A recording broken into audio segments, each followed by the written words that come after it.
Nothing's probably more important in the preparation for college than being able to read well and write effectively. And we know that the better you read, the more you read, the better you write. That's done and dusted. We know that is true. And so students who read a lot absorb that vocabulary naturally, and their writing improves and their speaking improves. Now, the course that best supports that growth that we would hope to see, I think, is AP Language and Composition. And the reason for that is that it's a skills-based course. And so teachers and students have a lot of choice about the material they work with, and they're working with non-fiction material, and they're learning and testing themselves on skills that have to do with analysis and synthesis, looking at an argument and how someone's arguing it, or a piece of text and how a point is being made, as well as understanding it, of course. But then they're also learning how to put texts together and synthesize an argument. And ultimately, that these skills are going to serve them no matter what course they take in their future, be it a science, be it commerce or economics or social sciences.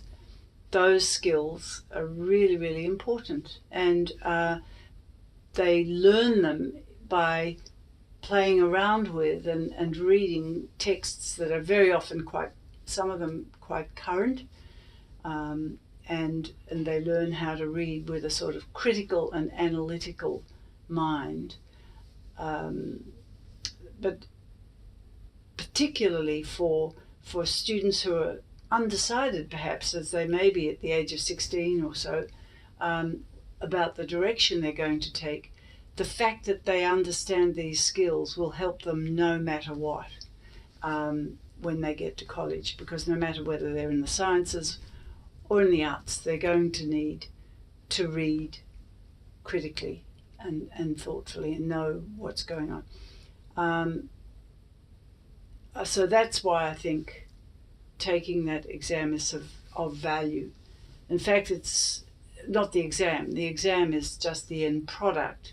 Taking the course is in many respects more important than the exam result at the end of it, because it's a slow process.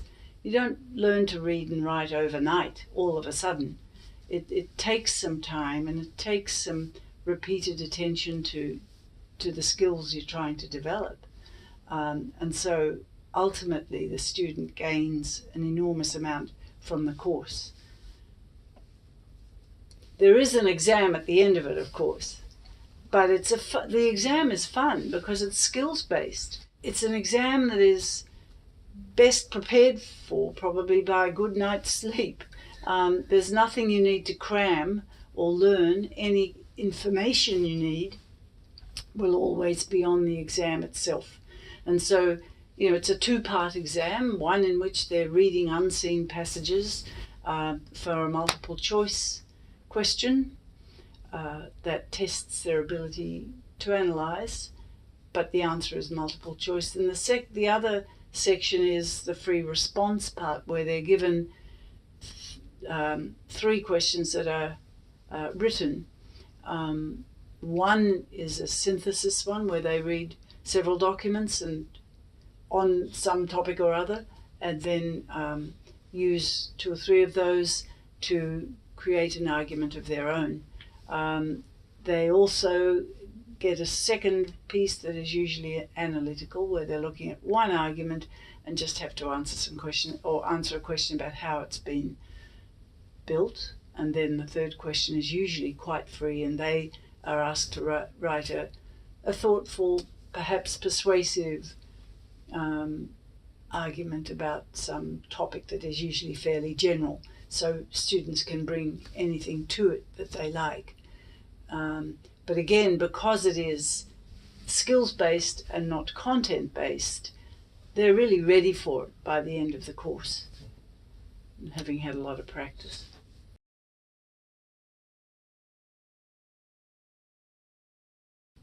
Well, I think to prepare to be good users of the English language and people who can understand it well, which I think is what this course is getting at too. Young kids and younger kids than those who are going to be actually taking the course are best served by reading a lot for fun, reading for pleasure, not necessarily reading to learn, but reading just for pleasure, exposing themselves to language, listening to podcasts depending on their age, listening to spoken English, listening and watching TED Talks if they're a bit older. That exposure, constant exposure to English wears off very, very easily. I love listening to kids who will have read something aloud, then all of a sudden as they're talking about it, I know that they're incorporating, without being told or asked, they're using some of the vocabulary from the text they've just read. And that always happens. And so the best preparation they can do is just take a chance, take a risk, give it a go, read anything, newspapers, if they're a little bit older, online magazines, bits from The Economist or Time, certainly newspapers, listen to English television programs. The news is always a good one because it's a little bit more formal, but it's not too sophisticated, and they just get used to listening, and they learn in a very natural way.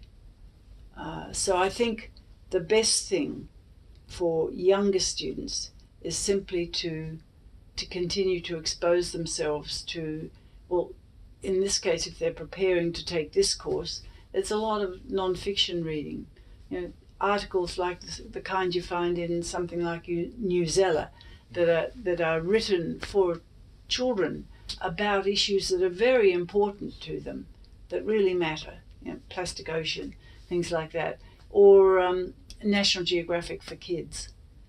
Those are pitched so well that, whether you're 10 or 16, I think you enjoy reading them. I enjoy reading National Geographic for kids. So they're very accessible. And what I would say is not the right approach is to start to learn lists of vocabulary or suddenly think you need to read all the classics or something, because it needs to be something you enjoy to do so it can be developed organically, I think, when you're younger. Oftentimes the written word goes ahead of you, and writing becomes very important when it's the first thing that introduces you to somebody. And I remember saying to a student I had many years ago, probably 20 years ago now in Kuala Lumpur, at the end of the English course, I used to teach them all how to write a resume and how to write a job application letter, really, but not to sit and wait for someone to say, here's an application form, but to go out and get it, and to wander around a place that they maybe find themselves living in and find the names of shops or jobs or places that they might be able to apply to get some part-time work.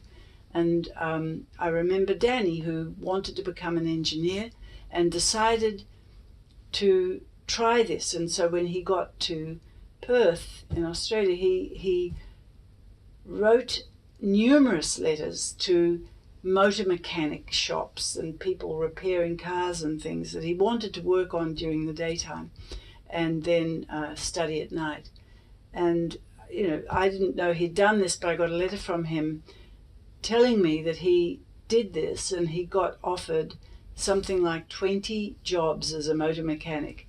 And he just said, don't ever stop telling students how to do this, because it was the words I wrote that opened up the jobs for me, not anything else. And so I do think that's important, and so often, not just like that, but in other things we do, our words, the written words, go ahead of us, and they need to be not good, but just right, appropriate to the audience or the purpose.